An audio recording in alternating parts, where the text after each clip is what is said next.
Someone help! These are human lives! That says wrong! They have families, children!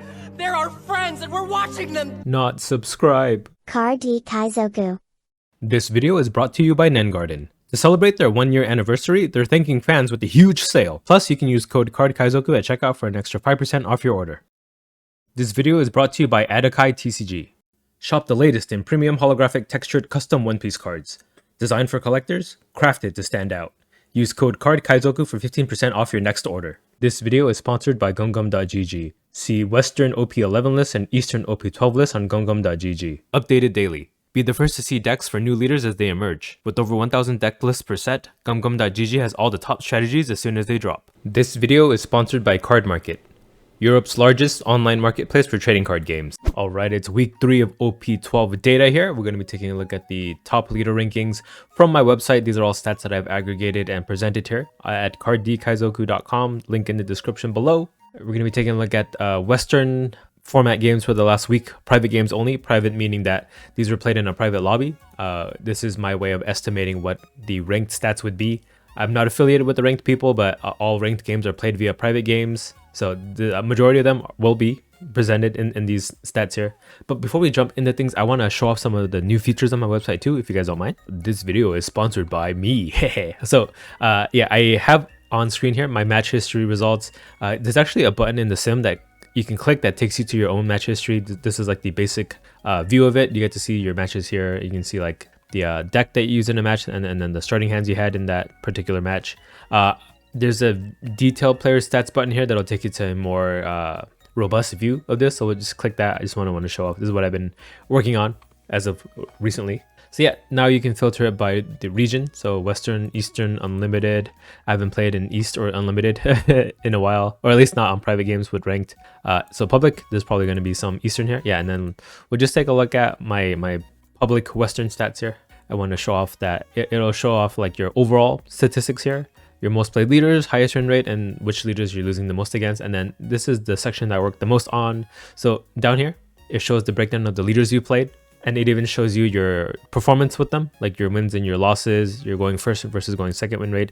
Also broken down by matchup, right? So for my Shanks deck breakdown video, these are the 12 matches I played to kind of relearn the deck. It looks like I do 50-50 into green Zoro and then good into a lot of the other decks.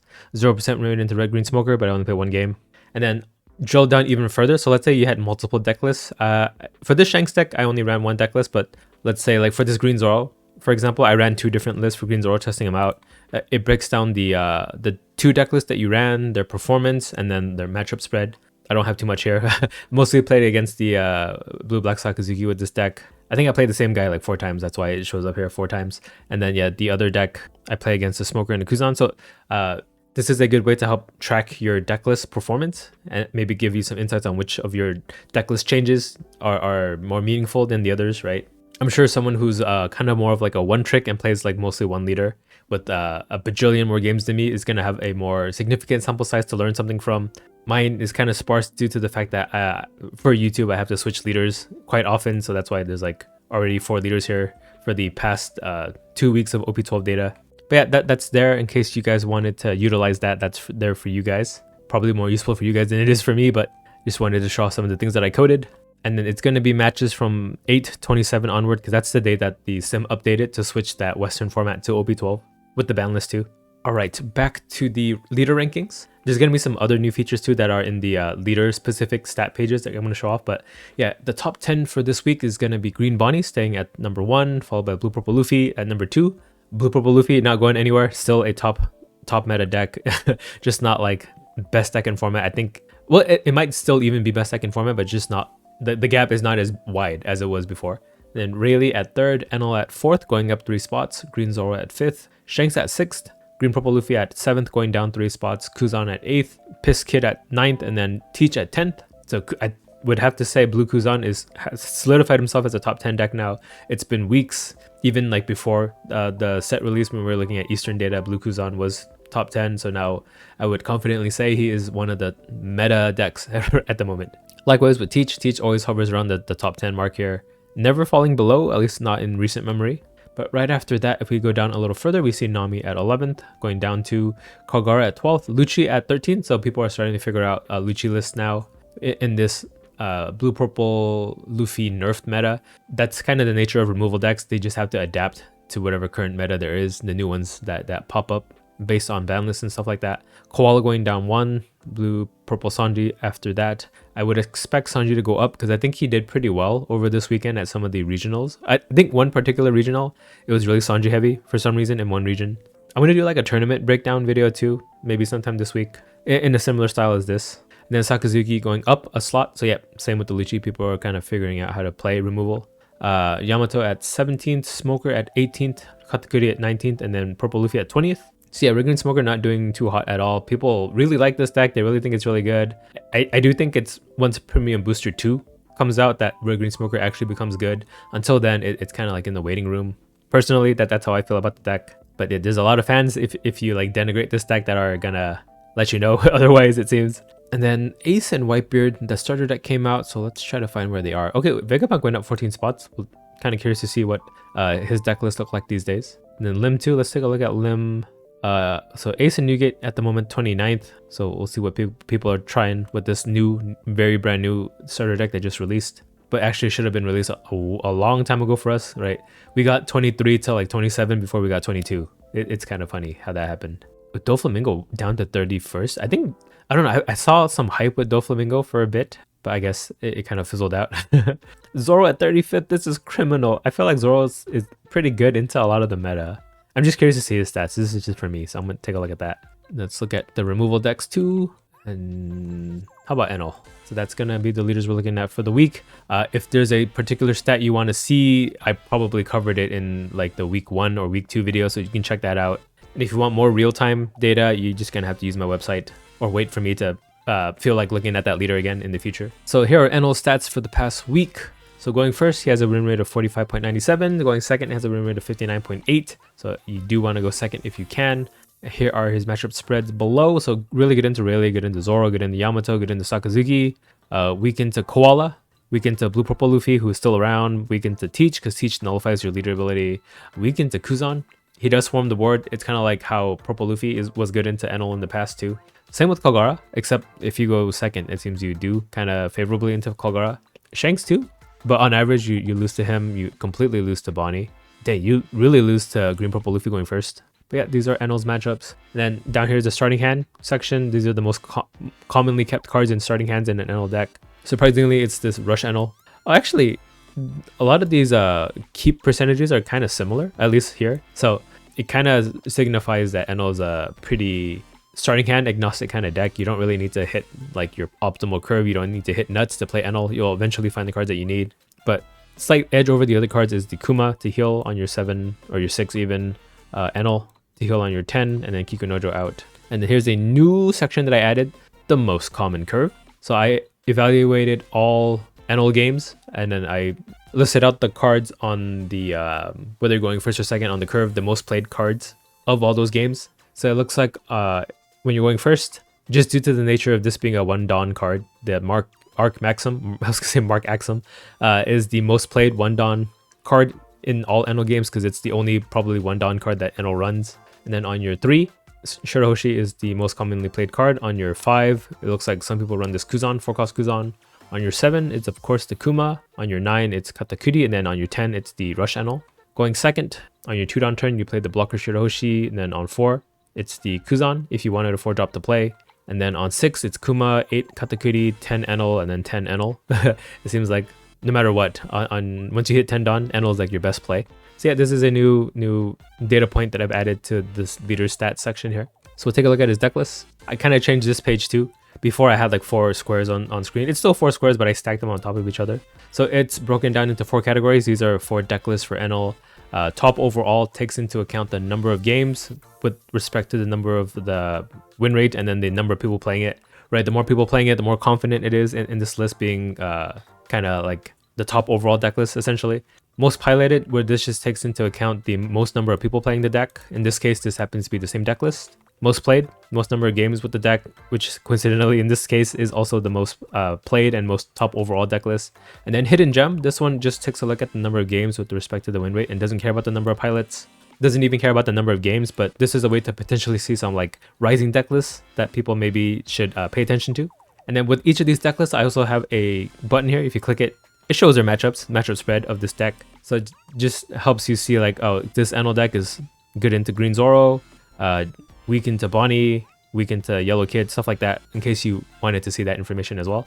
I have it sorted by the number of games played, so the most represented and strong data set for the matchups shows up all the way to the lowest one, and then whatever after Vegapunk I would consider like less relevant. But yeah, let's take a look at the top overall deck list in detail. We'll even go over the prices, so there's a show prices button in my deck builder. Also, link below. Whoa, this guy built everything himself? Yeah, pretty cool, right? So yeah, the show prices button makes these shopping cart links pop up. If you click it, it takes you to the cheapest version of each card on TCG Player. I'm working on making it so that it has alt arts in my deck builder too, but for now, just because my priority playing this game is just to buy the cards for as cheap as possible to play them. That's kind of how I coded it. And if you're a cheapo too, this is useful for you.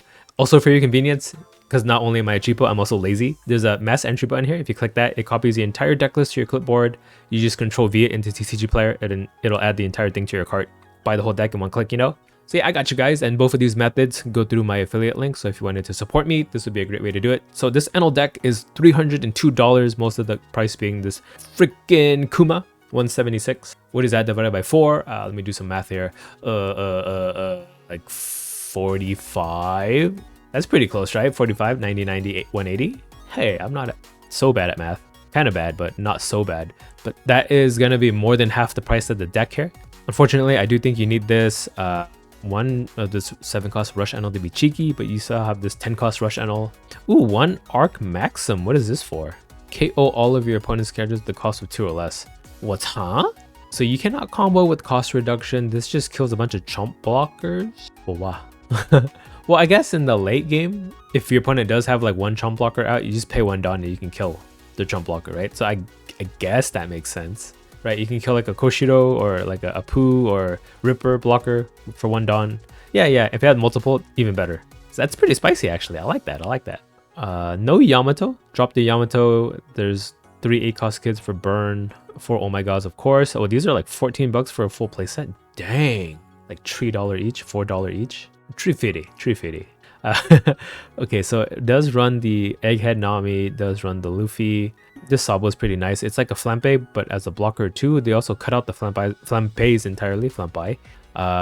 So the 2K counter package is Zeus, Bedge, which is auto include, only 2 Frankie, so 10 2Ks in total. Interesting ratios. And then Basil Hawkins just as a sticky body. Kikunojo is always a great card. So yeah, this is the best Enel list for the past week. It had like over 1,900 games played, if I remember correctly. Yeah, that's a lot. So pretty confident that these are the matchups that you're going to expect to, or the performance matchup wise you're going to expect with this deck. All right, up next is Vegapunk. So going first, 41.93%, going second, 45.8%. So both sub 50, has a pretty high play rate. He did jump up a lot of spots. So let's see what's new in Vegapunk land. He went up like 13 spots, right? So good into Teach, good into Sanji, good into Koala, Lucci. Actually, slightly good into Rayleigh. And goes 50-50 with Zoro. These are pretty good matchups to have. What does he die to though? He dies to Piss Kid, dies to Nami, dies to Enel, dies to Bonnie, dies to Kagura, dies to Green Purple and Blue Purple. These are not good, bad matchups to have. In starting hand analysis here, you want the Lilith. Atlas is good, I guess. Just having a character that can't be like attacked into, because it's immune to KO via battle. If you have less life than your opponent, I believe that's what Atlas does. Nishaka is one of your best early game cards. It's 5 cost 6k and a blocker. Nami 2 for removal. And then the most common curve for Vegapunk is, as we see here below. I'm not going to read out every curve for every leader, so you can just take a look at it. Pause if you want to see it. It looks like past your like second turn or third turn, you're just chaining this EB02 Vegapunk over and over again with the Tusket, the Quasars. Or I will Quasar help. I keep forgetting that's the English name. And playing out a bunch of scientists and blockers. So let's take a look at the deck list. Okay, so the top overall has 1,700 games played. Here are the matchup spreads for this deck. And then we're going to take a look at the deck itself. So this deck is $70 cheap. Anything interesting, anything new? It kind of looks like Vegapunk as he's always been. Oh, 2-stage. I think people either run like 1 or no stages at all, but it looks like 2 is the play here. It might help into Zoro potentially, just because he needs to play a card to rest one of your characters in that case, instead of being able to attach it onto leader for free. And this helps with the Shaka too. You can block and then untap them. 2 8-cost kids for late game. I wonder what's going to happen once OP13 releases, if this Vegapunk will run that new Bonnie, right? Where's she at? This one here. Could be a nice inclusion for the deck. But yeah, runs 4 of the Dadesh to search. Triggers nice too, and then everything else seems the same as we've always seen with the Vegapunk deck. Nothing new, right? But yeah, I guess people are just remembering that Vegapunk is good. Nothing here stands out to why it would suddenly jump up so high. Besides, people just maybe someone topped with it and everyone's playing the deck now. Up next is Lim. So Lim has it going first win rate of 61.55. Actually really positive if you're able to go first. Going second win rate of 42. Unfortunately not as good going second. But on average, raw win rate of 54. That's pretty good. Weighted down really low just because their play rate's really low, right? 0.76% play rate. But if you're confident in the low number of games played, right, only 2,500, you could just go with the raw win rate here. So what is Lim good into? Good into Koala, Lucci, Kuzan, Sanji, Lim, not Lim, Smoker, Kagura, Teach, Bonnie. That's a good strong matchup to have. But weak into Nami, which is not as widely played, so that could be a good thing in your favor. Weak into Shanks, weak into Enel, weak into Blue Purple, barely. Weak into Rayleigh, and weak into Zoro. I feel like 48 is not too bad. And if you're going first, you have such a dominating win percentage. Oh, but going second, you completely die to these decks. Sakazuki too. That's the thing. It's a really like dice roll dependent deck. If you get unlucky and can't decide your turn order, that's like where your tournament run ends here, it looks like. Here are the most common cards kept in a Lim starting hand. And then here is the curve. It looks like it's the same either way. Huh. A lot of searcher action going on. And again, this, if you read this here, this section here is experimental.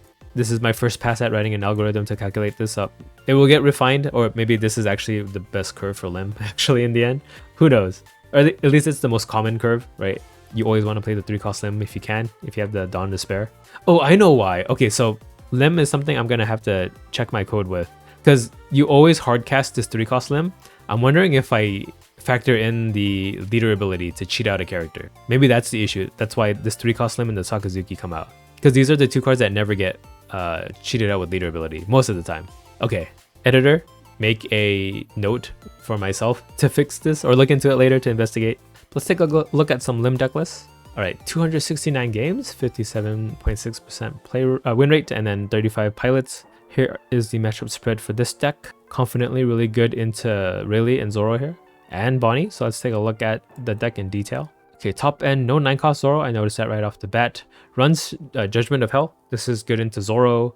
Also runs Dead Man's Game, that's really interesting, right? It helps you set up for a Mihawk play to double attack, right? With Mihawk and Dead Man's Game, so that's 4 Dawn, 3 Dawn to play this guy out. So you have 3 Dawn to like double 9k with any of your characters that are 6k. And then 2 of the 2k counter audio. Late game seems to be no late game. So neither the 9-cost audio or Zoro. And then everything else is the available Odyssey type cards that we can run. Plus Usohachi and plus Apu, which can rest a chump blocker. So I guess if you don't need Dead Man's Game, if you just need to rest like 1 blocker, Apu is good for that for 1 Dawn. But yeah, this is Lim in its current state. Oh, the price of the deck, I forgot to show that. $64, not bad. I'm kind of itching to play Lim. Maybe there'll be some Lim gameplay this week. Maybe not this particular list. I do kind of want like some late game to ramp to. So this will inspire my deck list at the very least. Okay, let's take a look at starter deck 22, Ace and Newgate. So going first 41, going second 34. I think people just need to figure out the leader too, or if it's even good at all, maybe it's just not a good leader. That could be the case. But yeah, barely any games played, 1900 games. Kind of has a weak matchup into everything except for Enel. Get into Enel for whatever reason. Most kept starting hand is this Izo. 51% means that like, yeah, this is the card that you want to mulligan for. And then there's this Ace. I believe this one, does it draw you a card? Hold on. Oh, it lets you play the top card of your deck if it's a 4-cost Whitebeard Pirates type card. Right. There's like 5-cost Ace cards that all are blue and kind of look the same and kind of do similar effects. So excuse me if I don't remember this particular one. And then let's take a look at the most common curve. So going first, Izo into Marco, into Ace, into Odin, into Ninebeard, into more Odins. Meanwhile, going second, you're doing Izo into Marco, into Ace, into Odin, into Taxbeard. Oh, so people are running Taxbeard now? Well, let's take a look at the deck list to see what people are cooking up. Okay, so the top overall is 19 games. The most piloted though is 50 games. Hidden gem is 13. We'll take a look at the top overall just because it has a good balance of like games and win rate. So here are the matchups. Not too many games at all. Again, only 19, but it seems to do good into like Shanks and stuff like that. So let's open it up in the deck builder. Okay, price of the deck. Now that all these starter deck 22 cards are in my deck builder, $40. Editor cut out that stutter. So yeah, basically you're buying 2 starter decks and that's this price of the deck, right? Yeah, that seems to track. I believe like the starter deck, I bought it for like, it was $18 after tax. I don't know if just the tax rate is high. I bought it from an official Bandai store too, so it was MSRP. But 4 Ezo to Surge, 2 Vista for block, 2k counter package. What does Squad do again? Let's you put Dawn on leader. Do you need Dawn on leader? No, you don't. So why do you run Squad? Does something else need Dawn on leader? I guess we'll see once we look at the rest of the deck. So King Do, 2k. Atmos is a way to bounce a 4-drop. Oh, this is an old card. New Marco. Okay, so you can revive him. And then he can give himself plus 1k power. And then this Ace lets you play a 4-drop, which is like Atmos or King Do or Marco. And then 2k counter Ace from this starter deck. I could have sworn he was from like OP12 or something. And then Jozu. Jozu is a great option to control the board before dropping your Odin. And then you keep your Odin alive because he can evade for as many times you can discard 2 cards from your hand. And then 4 Thank You for Loving Me, which is a top 3 searcher. And then 4 Take Back What You Just Said, which is a 4k counter for 1. This seems really basic, nothing too spicy at all. I'm kind of curious if there are better choices. I haven't really looked into this deck much, so hopefully it's not boring seeing you or looking at me looking at card options for this deck. So OP13 definitely is gonna, well, this Ace is definitely gonna be the Ace deck if you're Ace simp. This will be the deck for you. But for now, what do we got? I mean, we see in the most played curve, people are running Tax Spirit, just not in this particular deck list. Isn't there like an unblockable event? Oh, okay, it's OP13. So yeah, you're not going to get any good cards for this deck until OP13. But then OP13 also gives you a better Ace leader. So kind of awkward. A lot of the starter decks have been kind of misses, right? The leaders. When's the last time a starter deck leader has been meta? Not for a long time, right? Are there any here? No. I guess these if you count them, but they were originally from OP05 and OP09. Oh, I can just look up ST hyphen. Oh no, it would be ST and then a number. Okay, Kaido is 76. Is there an ST that starts with 1? Zoro and Sanji at 26 is the highest ranking starter deck leader, followed by Red Purple Luffy. Dang, they gotta give some love to the starter decks, or else people are just buying it for like the SRs in them. But yeah, that's gonna be Ace and Newgate for you guys. I wanted to look at Red Zoro, so bear with me. So going first 47, going second 53, giving him a 50.54% raw win rate. Has really relevant matchups to the meta, right? Good into blue purple, which is like still a menace. Good into Kuzan, which is a top 10 deck. Good into Kid, good into Zoro, right? So I feel like he has merit. Good into green purple too. And Sanji, what is he weak to? Enel. So Enel, yeah, is a pretty highly played deck as well. Also Bonnie and Shanks. So 3 bad matchups for like the top 10 leaders, but like we counted like 4 or 5 good ones, right? So I don't know. I feel like Zoro personally is like what I would consider like a sleeper, like a dark horse for a potential tournament upset. Are people just not running it, or is Zoro just not panning out in actual tournament results? I don't know, but at least on the sim in Western private games, seems to do pretty well. Then most kept starting hand, yeah, it's the shut up and come with us, and then the Nami. Editor cut out the part where I almost puked. And then of course the 08 chopper. I almost puke a lot, don't I? So most common curve, yeah, this makes sense. I just wanted to see. Yeah, the matchups, again, I had a feeling he had some pretty good matchups. It's just not really translating to tournament placings. Then we'll take a look at Sakazuki. So Sakazuki removal, 40% going first, 46 going second. So second's better. Good into Bonnie and Kid, and 50 into green purple, good into Smoker. But yeah, dies to blue purple Luffy still. And that guy's not gone, so that's going to be an issue.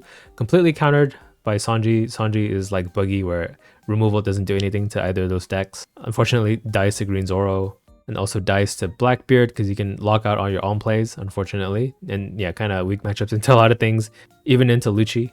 And then here are the most kept starting hand cards. It's the Brook and the Rebecca's. And then here are the most common played curves. Oh, they're still running the 10 cost Kuzan. I guess with blue purple Luffy still in the meta, you do kind of still need Kuzan in this case. Let's take a look at what decklist people are cooking up. Actually not a low played leader at all, 2.47%. Okay, so the decklist here has 587 games. Here is the matchup spread for this particular deck. And then we'll look it up in the deck builder. So $156 deck. A lot of one-of tech choices here. One Pudding, one Laboon, one Jack, one Sengoku, one Slave Arrow, one Marineford, or Navy HQ. I thought it was called Marineford for some reason. 2 Grab Blades, 1 Ama, also like 1 Barto, 2 Cobra. Yeah, kind of a mishmash of stuff. But usually we see this kind of deck list of people who are like really knowledgeable about a deck and comfortable playing it. They know which cards to chuck with their leader ability. So I would have to assume, well, I don't know, are there really 104 pilots that are really comfortable with this deck list? They're even running 3 Boa. That's interesting. But yeah, this seems to be the best deck list for the past week for Sakazuki. Actually, a really interesting deck list. It's finally a deck that's completely different from the Lucci list that we've seen. So people are starting to figure out Sakazuki's own identity here. Love to see it. We'll have to see if it ever develops more, or if this is like the ceiling that removal can get to in this current meta with all the anti-removal in the game now. Let's take a look at Lucci 2 while we're talking about that. So better marginally performance than the Sakazuki, right? 46 going first, 50 going second. Actually a 50% win rate, overall 48.94. And then matchup spread below. So good into Smoker, good into Rayleigh, good into Green Purple, Kid, good into Bonnie, Kuzan, and Saka. So dice to Sanji, same weakness as Sakazuki. Sanji, wait, did I say that right? I said that right. Sanji and Sakazuki both start with Sa. Dice to Blackbeard, and I've been talking for like 30 minutes straight. Dice to Blue Purple, dice to Koala, dice to Nami, and then Zoro. Not as badly as Sakazuki though, just the extra 1 life helps. So if you're worried about green Zoro and you want to play removal, I think Lucci would be like your better bet. Kind of similar starting hands as the Sakazuki, and then here is the most common curve. And then we'll take a look at deck list for Lucci here. So this one has 1,570 games, 200 pilots. Here are the matchup spreads for this particular deck list, and let's open it up in the deck builder. So it looks like Spandines made it back in the deck. It's CP time. And then Uta, the Uta 2 cost is also in the deck now to counter the Zoro. Zoro can't remove him by attacking into her. Other characters can though, but you just get that extra -2 cost for a turn that might help you like tempo or slow down their tempo. 2 Black Vortex finally teching against Green Zoro. 3 Jack, 1 Hina, 1 Shirahoshi. I was expecting to see Kaku, but it looks like Kaku doesn't make it back into the deck. It's still not worth it. But yeah, we see the Khalifa 2K coming back, and then 2-man Sherry. Okay, yeah, slight meta adaptations for Lucci here. Oh, what's the price of the deck? 179. What's the most expensive thing here? The Brooks is 65 and the Laboons at 30, even though removal has been kind of dead. These are still quite expensive. Rebecca's not too cheap either. Did she go up in price? But yeah, that's Lucci. And I believe that is every single leader we wanted to look at this week. So yeah, that's going to be it for this video. If there are some off-meta leaders you want to look at for next week, let me know in the comments below. If there is a leader that I did not go over and you really wanted to see it, you're just going to have to check out my website. Again, Kaizoku.com if you want it more real-time. Otherwise, you just kind of have to hope that I want to look at it next week. But that's going to be it for this week. Let me know what you guys thought of the video. Any feedback would be appreciated, or any insights too of this ranking in case I missed something. Let your fellow players in the comments below know, and I guess I'll catch you guys in the next one. Oh, subscribe to my channel if you're not already subscribed to, by the way. Okay, bye. Car D Kaizoku. Da-da-dee, da-da-da-da-da.